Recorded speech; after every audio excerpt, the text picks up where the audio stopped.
So I had the bright idea to raise money. You know, I wasn't gonna do a hot dog or hamburger sale. I was gonna do something that people would be attracted to. So I Googled the world's toughest events. And what comes up is this race called the Badwater 135. And it's a 135-mile race through Death Valley in the summertime. Now, I had no idea about ultra running. I didn't know what the fuck ultra running was.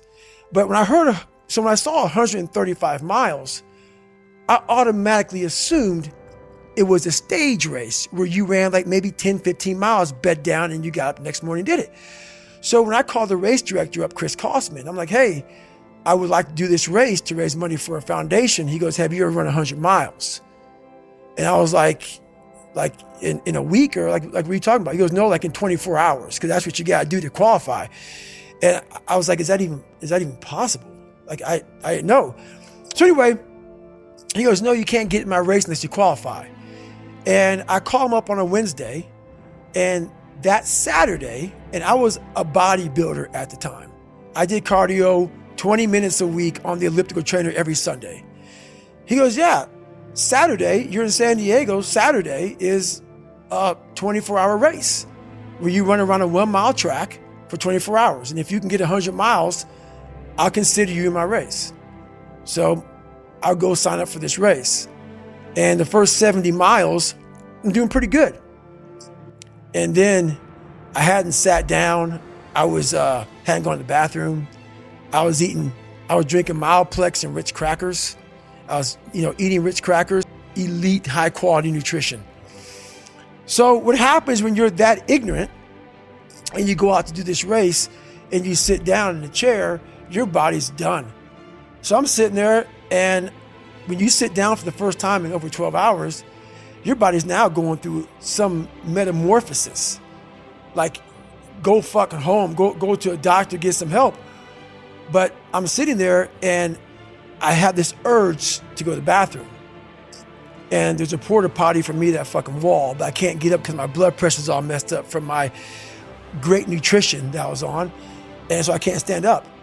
So I look at my ex-wife and I literally say, I'm gonna shit on myself right now. So I sit there and I'm shitting up my back and I'm peeing blood down my leg. And I have 30 miles to go. And I end up finding a way to get through that 30 miles.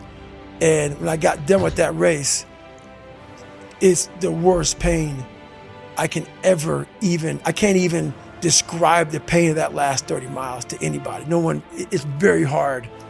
So when it ended, I'm literally dizzy going up my stairs to get to my house. I have my arms wrapped around her going up the stairs, and every flight of stairs I have to lay down because I can't stay upright for too long or I'm gonna pass out.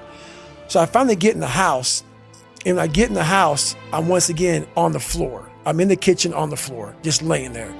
I finally make it to the bathroom, into the tub. I get rolled in the tub, and she puts the water on me. I'm just laying there with the water coming on me. And what I pee out looks like Coca-Cola. And I'm laying there in the worst pain of my entire life.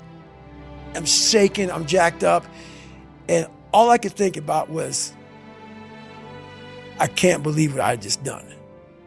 Because when you get to 70 miles of a race and you felt the way I did, to me, it was humanly impossible to even think about going 30 more miles in that shape. And once you do it, what came over me when that shower hit me, and the reality hit that I just went 101 miles. And that last 31 miles was something that I can't even describe to people. And she's like, we gotta get you to the hospital. So at the time, my mom was seeing this doctor, and he was like, so she's describing to my mom what I'm going through. He's like, you gotta get in the hospital now. And I just said, just shut up and let me enjoy this pain. I don't want anything to numb it. I don't want anything right now. Because what I had done was in my mind, and people will take this wrong and take it as wrong as you want to, I don't really care. I had just climbed a mental wall that was amazing. And I didn't want anybody to take that pain away from me at that point, because that was all confirmation. I never wanted to feel it again. But what it did was it showed me what is possible. And that's what set the new stage for me. That's when I realized, oh man, I've really been underachieving my entire life.